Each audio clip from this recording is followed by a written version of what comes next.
Bueno, Eva, sí, efectivamente, hoy vine mientras analizo y releo la condena a Cristina o los fundamentos de la condena, y para no repetir las mismas cosas que se vienen diciendo, voy a tratar de el jueves encontrar alguna perspectiva distinta de las que estuvieron diciéndose todos estos días, que todos me parecen además pertinentes, pero para no incurrir en repeticiones quiero encararla desde algún foco que todavía no haya sido abordado. Por eso vine hoy con una serie de novedades que se han producido en la causa Cuadernos, ¿no? Que la causa Cuadernos arrancó en el 2018 como la causa más importante de la historia argentina en materia de corrupción. Así fue definida por Claudio Bonadío y por el fiscal Stornelli, que eran los dos principales protagonistas de esta investigación. Y bueno, quiero recordar que uno de los empresarios que está imputado, que estuvo detenido, al que lo apretaron para que se arrepintiera, como a tantos otros empresarios en el marco de esta causa, este empresario que se llama Armando Lawson encargó a un calígrafo, un especialista en caligrafía, el análisis de los cuadernos, fundamentalmente en donde las partes del cuaderno en donde se lo menciona Lawson. Es decir, que todavía faltan, yo diría, miles de análisis respecto del resto de los empresarios. Pero por ahora solamente tenemos un peritaje privado que encargó el empresario Armando Lawson y que, entre otras cosas, detectó correcciones, raspaduras, tachaduras, sobreescrituras, cosas borradas en lo que hasta ahora solamente existe como fotocopias, digamos. Los originales han desaparecido. Recordemos que las idas y vueltas de Centeno alrededor de esto, que la quemé, que no la quemé, que la dejé en la parrilla, etcétera. Vaya a saber en qué momento eso va a estar aclarado. Lo que sí no hay dudas es que este peritaje detectó alrededor de 2000 irregularidades en las menciones que se hacen al empresario Lawson. Con base en ese peritaje, Lawson hizo una denuncia penal, en donde claramente se denunció la adulteración o modificación de los escritos originales asentados en alguno de los cuadernos que sirvieron de prueba en la denominada causa de los cuadernos. Esta denuncia le tocó a Martínez de Giorgi, quien primero corroboró lo que decía Lawson. Efectivamente, a través de un peritaje, ya público, ordenado por el juez, se corroboró que en las copias digitales que tiene el Tribunal Oral número 7, donde tramita la causa Cuadernos hoy, existían todas estas adulteraciones, correcciones, borrados, etcétera. Y el estudio que encargó el juez fue contundente. Se establecieron, de la misma manera que lo había hecho el peritaje privado de Lawson, efectivamente esas irregularidades. Y sobre esta base el juez ordenó el allanamiento del domicilio de Jorge Bacigalupo. Jorge Bacigalupo es la persona, un retirado de la Policía Federal, la persona a la cual Oscar Centeno le dejó una caja cerrada, lacrada, con todos los cuadernos que, a través de un procedimiento infiel, Bacigalupo abre, los lee. Todo esto es según su versión. Lee los cuadernos, se da cuenta que en los cuadernos había numerosas referencias a delitos, y va con ese cuaderno a verlo a Diego Cabot de La Nación. Diego Cabot de La Nación hace fotocopias o copias digitales de todo lo que había dejado Centeno en la casa de su amigo, y después lo va a ver a Stornelli. Primero se juntan en un café, le dice Diego Cabot que tenía esto, y Stornelli dijo, bueno, venite a la fiscalía, y así arranca esta famosa causa. ¿Por qué? allanaron el domicilio de Jorge Bacigalupo? Bueno, justamente porque se sospecha que mientras estuvieron en poder de Bacigalupo estos cuadernos, el propio Bacigalupo participó de estas adulteraciones. Y en ese sentido, el juez que interviene en esta denuncia... ¿Es Martínez de Giorgi? Es Martínez de Giorgi, exactamente. Hizo dos medidas luego de las conclusiones de esta pericia que determinó la adulteración de los cuadernos. Primero, hizo una pericia sobre los escritos, sobre la posible intervención de Hilda Horowitz, que era la ex esposa de Centeno, y establecieron en ese peritaje que no hay ninguna intervención de Horowitz en los manuscritos, pero sí, en lo que atañe a Jorge Bacigalupo, los especialistas no pudieron afirmar con certeza su participación, pero tampoco descartarla. Por eso, frente a una declaración de la Policía Federal que llevó adelante este peritaje, que dice que se han advertido entre los grafismos indubitables de Jorge Bacigalupo, es decir, sobre un cuerpo de escritura que efectivamente es de Bacigalupo, y las escrituras individualizadas como agregados y enmiendas en los cuadernos, hay ciertas similitudes. Por lo tanto, necesitamos mayores elementos. Por eso, para determinar efectivamente si Bacigalupo fue autor de esas falsificaciones, de estas adulteraciones. Por eso le allanaron la casa a Bacigalupo. Es decir, fueron a buscar desde notas manuscritas que existieran en la casa pertenecientes a Bacigalupo, como cualquier otro elemento en donde aparezcan las intervenciones personales de Bacigalupo, y con eso van a hacer nuevamente un peritaje para ver si es posible ir un paso más allá. Primero dijeron que había algunas similitudes con estos elementos que se secuestraron para cotejar. Vamos a ver si da un paso más allá el juzgado y ya se afirma de manera categórica que fue Bacigalupo el que intervino en esto.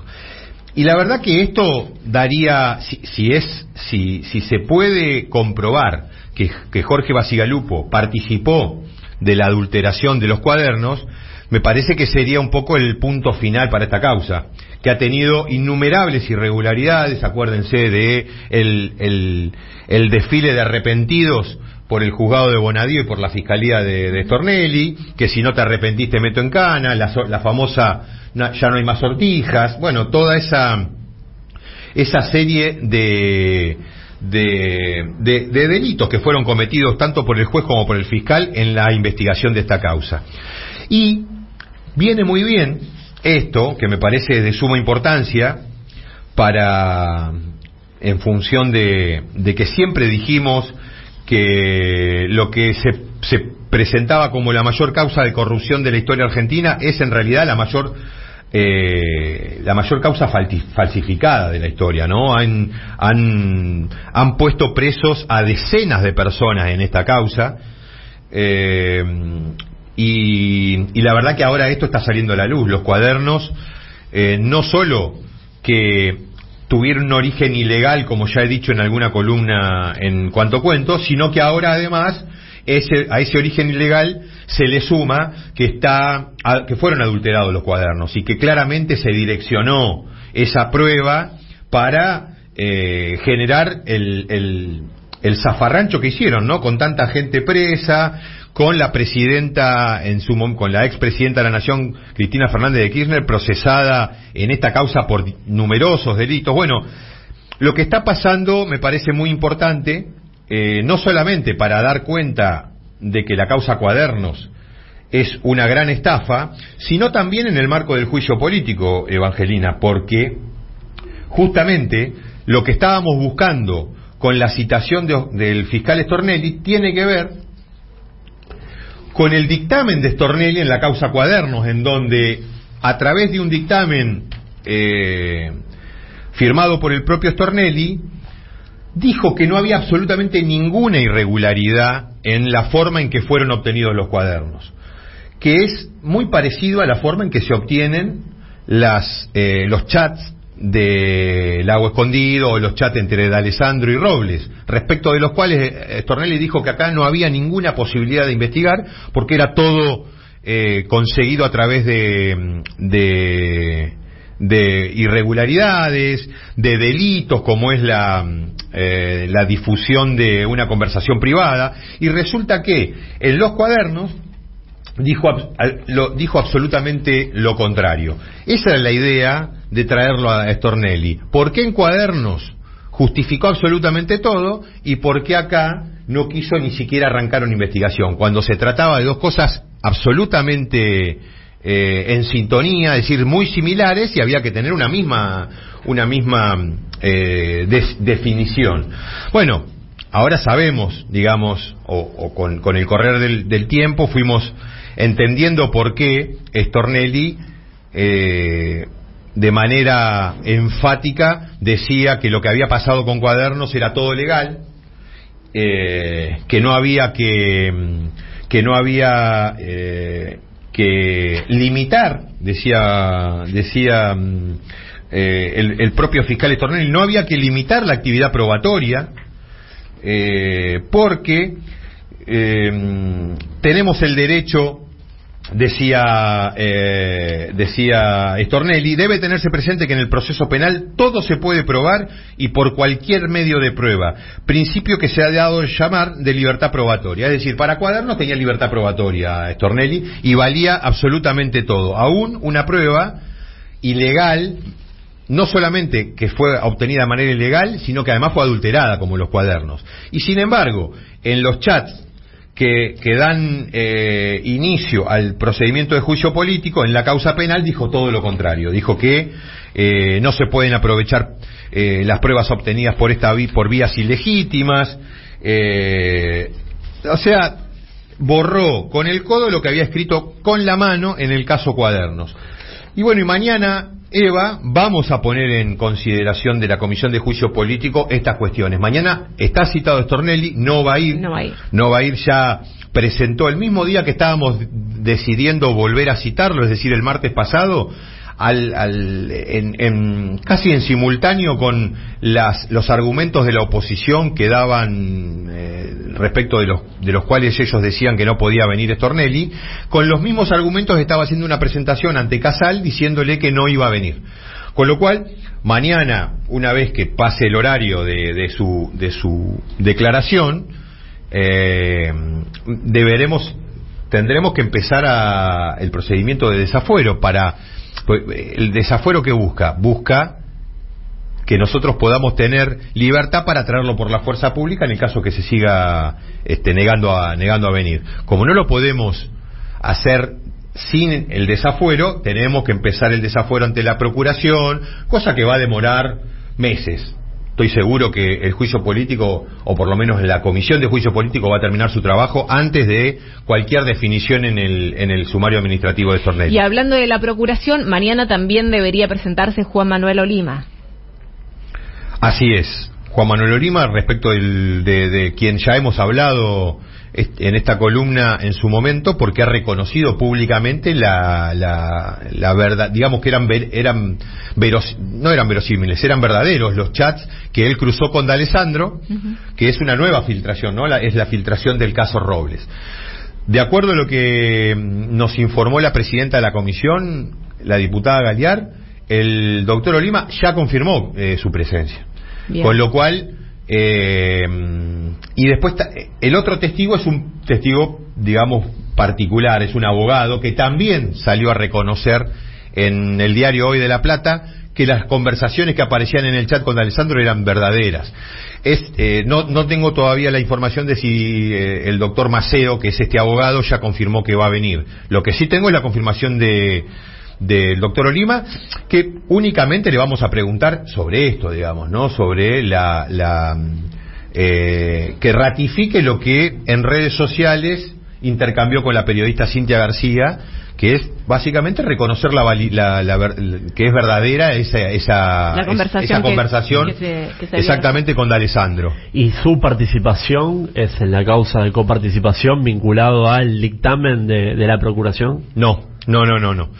El dictamen de la Procuración le daba la razón al Estado Nacional. No fue seguido por la Corte, digamos. La Corte, digamos, tomó otro camino.